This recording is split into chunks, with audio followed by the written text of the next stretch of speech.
నేపాల్ ప్రధానిని ఓడించిన జంజీ నేత ఎవరి బాలెన్ 35 ఏళ్లకే ఎందుకంత క్రేజ్? ఒక మాజీ ప్రధానిని ఓడించేంత క్రేజ్ బాలెన్కి ఎలా వచ్చింది?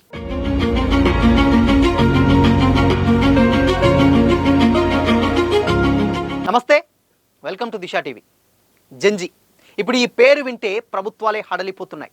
అందుకు కారణం నేపాల్ జంజీ ఉద్యమం. 1995 నుండి 2010 మధ్య జన్మించిన యువతనే జంజీ అంటారు.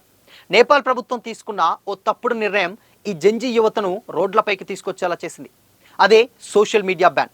అలా మొదలైన ఉద్యమం చివరికి ప్రభుత్వం కుప్పకూలే వరకు ఆగలేదు. ఈ ఉద్యమంలో కీలకంగా వ్యవహరించిన వ్యక్తుల్లో బాలేంద్ర షా ఒకడు. జంజీ ఉద్యమంలోనే కాక ఇటీవల జరిగిన ఎన్నికల్లోనూ బాలెన్ షా సత్తా చాటాడు. 4 సార్లు ప్రధానిగా గెలిచిన కేపీ శర్మ ఓలీని ఓడించాడు. దీంతో బాలెన్ పేరు ప్రపంచవ్యాప్తంగా మారుమోగిపోయింది. ఇంతకీ ఎవరి బాలెన్? 35 ఏళ్లకే అంత క్రేజ్ ఎలా వచ్చింది? Watch this video.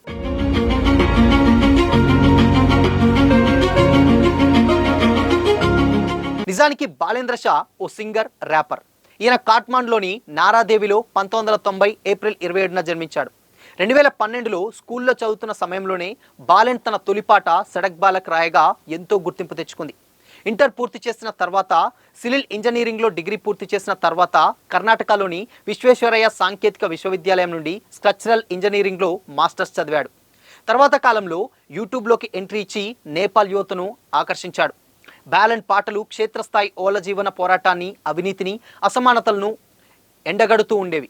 ఈ క్రమంలో ప్రజాసేవపై ఉన్నటువంటి ఆసక్తితో 2022లో కాట్మండ్లో జరిగిన మున్సిపల్ ఎన్నికల్లో పోటీ చేసి స్వతంత్ర అభ్యర్థిగా విజయం సాధించాడు. కాట్మండ్ మేయర్ అయ్యాడు. ఇక 2025లో నేపాల్ ప్రధాని కేపీ శర్మ ఓలీ షా సోషల్ మీడియాను బ్యాన్ చేయగా విడుదలైనటువంటి జంజీ ఉద్యమంలో బాలెన్ ముందు వరుసలో ఉన్నాడు. 2023లో టైమ్ మ్యాగజైన్ ప్రపంచంలో ఎదుగుతున్న అత్యంత ప్రభావశీలురైన 100 మంది నాయకుల జాబితాలో బాలెన్ మొదటి స్థానంలో ఉండడం విశేషం. ఇక జంజీ ఉద్యమంతో నేపాల్ ప్రభుత్వం పడిపోయిన తర్వాత సార్వత్రిక ఎన్నికలు జరిగాయి. ఈ ఎన్నికల్లో 4 సార్లు ప్రధానిగా పనిచేసిన కేపీ శర్మ ఓలీ నవతరం నాయకుడు, ర్యాపర్ అయిన బాలేంద్ర షా చేతిలో ఘోర పరాజయం పాలయ్యాడు. ఎన్నికల్లో ఓలీ, బాలెన్ జుఫా 5 నియోజకవర్గం నుండి బరిలోకి దిగారు. ఈ ఎన్నికల్లో ఓలీని రాష్ట్రీయ స్వతంత్ర పార్టీ అభ్యర్థి బాలెన్ 50,000కు పైగా ఓట్ల తేడాతో చిత్తుగా ఓడించాడు. 35 ఏళ్ల బాలెన్కు ఈ ఎన్నికల్లో 68,348 ఓట్లు రాగా 74 ఏళ్ల మాజీ ప్రధాని ఓలీకి కేవలం 18,732 ఓట్లు మాత్రమే వచ్చాయి. దీంతో నేపాల్ రాజకీయాల్లో ఇదో కీలక ఘట్టంగా మిగిలిపోయే అవకాశం ఉంది. గత ఎన్నికల్లో ఓలీని ఓడించేందుకు ప్రధాన పార్టీలు కష్టపడినా కుదరకపోగా ఈసారి బాలెన్ చేతిలో చిత్తుగా ఓడిపోయాడు. నేపాల్ జంజీ పట్టం కట్టడంతో బాలెన్కు ప్రధాని పీఠంపై కూర్చోబెట్టాలనే డిమాండ్లు ఎక్కువగా వినిపిస్తున్నాయి. నిజానికి ప్రభుత్వాన్ని నడిపించడం అంటే అవినీతి, అసమానతలకు వ్యతిరేకంగా పోరాటాలు చేసినంత ఈజీ కాదు. ప్రధాని పీఠంపై కూర్చుంటే బాలెన్ ఎన్నో సవాళ్లను ఎదుర్కోవాల్సి వస్తుంది. తానొక్కడే కాకుండా ప్రభుత్వంలోని ప్రతి ఎంపీ, సీఎంలు, ఎమ్మెల్యేలు అవినీతికి పాల్పడకుండా చర్యలు తీసుకోవాల్సిన అవసరం ఉంటుంది. సొంత పార్టీ నాయకులు గీత దాటినా సస్పెండ్ చేయాల్సి వస్తుంది. ఎలాంటి ప్రలోభాలకు గురవ్వకుండా కేవలం ప్రజల సంక్షేమం కోసమే పనిచేయాల్సి ఉంటుంది. అప్పుడే జంజీ ఉద్యమానికి, బాలెన్ను నమ్మి ఓటు వేసే ప్రజలకు ఇచ్చినటువంటి విజయానికి సార్థకత. మరి ఇప్పటి వరకు తన పాటలతో పోరాటం చేస్తూ జంజీ ఉద్యమాన్ని నడిపిన బాలెన్ ఈ సవాళ్ళు అన్నింటినీ ఎదుర్కొంటూ నేపాల్ను అభివృద్ధి బాటలో ఎలా నడిపిస్తాడో చూడాలి. అయితే ఇప్పుడు ఈ చర్చే దేశవ్యాప్తంగా కూడా చర్చనీయాంశమైంది. ఎందుకంటే ఒక 35 ఏళ్ల యువకుడు దాదాపు 74 సంవత్సరాల గలనటువంటి మాజీ ప్రధానిని ఓడించాడంటే దానికి కారణం నిజంగా అదొక ఆయనకున్నటువంటి తెగింపు అండ్ ఆయనకున్నటువంటి నిబద్ధత అండ్ దాని తర్వాత చేయాలన్నటువంటి పట్టుదల, కృషి అని కూడా చాలామంది చర్చించుకుంటున్నారు. ఈ విషయం చూసిన తర్వాత చాలామంది దేశంలో ఉన్నటువంటి యువత అందరూ కూడా రాజకీయాల్లోకి రావాలి, రాజకీయాల్లోకి వచ్చి ఎంతో కొంత మేలు చేయాలి. ఉన్నటువంటి పొలిటీషియన్స్ పక్కన పెడితే యువత రాజకీయాల్లోకి వస్తే డెఫినెట్గా ఎంతో కొంత మార్పు చెందుతుంది. ప్రతి దేశాలు కూడా మార్పు చెందుతాయి. అండ్ ఇక్కడ బాలని కూడా చాలామంది ఎగ్జాంపుల్స్గా తీసుకోవాల్సినటువంటి అవసరం కూడా ఎంతైనా ఉందని కూడా చాలామంది కామెంట్ చేస్తున్నారు. నిజానికి ఒక 35 ఏళ్ల యువకుడు అంటే నార్మల్గా ఒక మేయర్గా గెలిచినటువంటి ఒక వ్యక్తి దాదాపు అంటే మాజీ ప్రధాని, అది కూడా 4 సార్లు గెలిచినటువంటి ఒక మాజీ ప్రధానిని ఓడించడం అంటే అంత సులభం కాదు.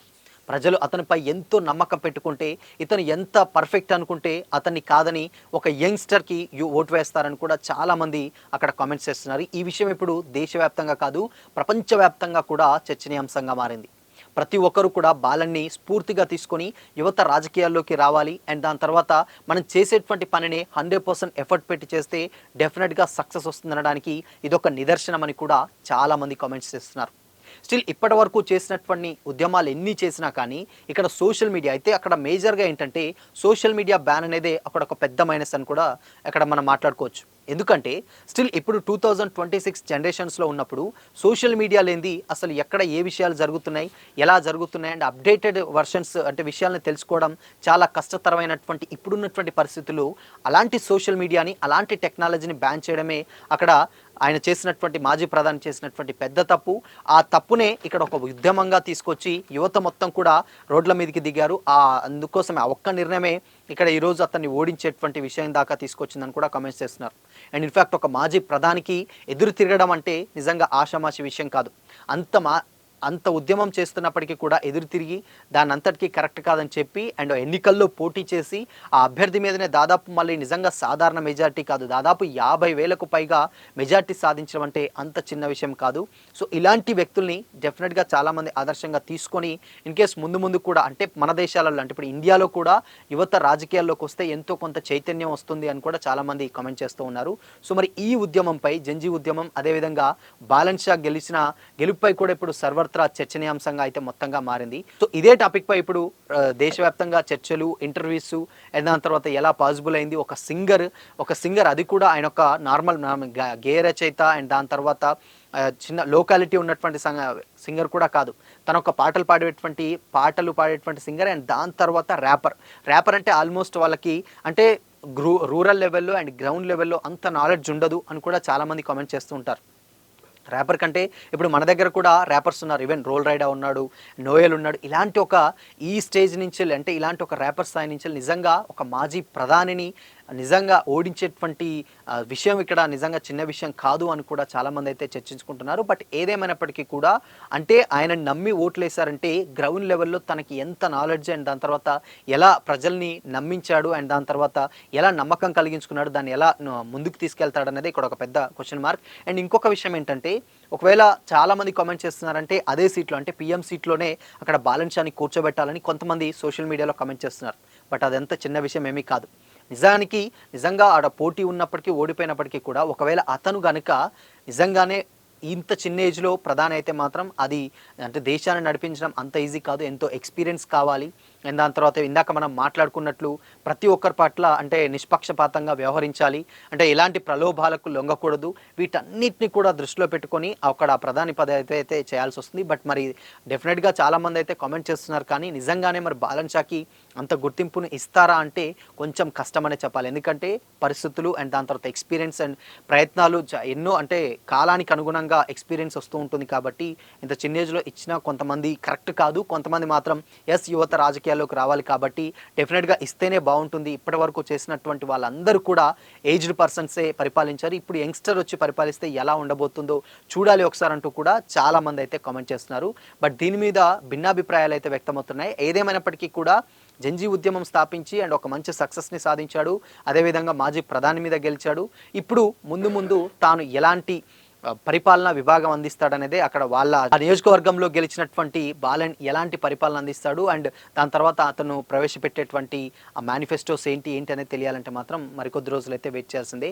సో మరి నిజంగానే బాలన్ షాని కొంతమంది అటు ప్రధాని అవ్వాలంటున్నారు, కొంతమంది అర్హుడు కాదు అంటున్నారు. సో మరి ఈ మిక్స్డ్ ఒపీనియన్ అయితే సోషల్ మీడియాలో ఇప్పటికైతే చక్కర్లు అయితే కొడుతూనే ఉంది. బట్ మరి బాలన్ షా చేసినటువంటి ఈ పట్టుదలపై అండ్ ఈ కృషిపై మీ ఒపీనియన్ ఏంటి? కామెంట్ చేసి చెప్పండి.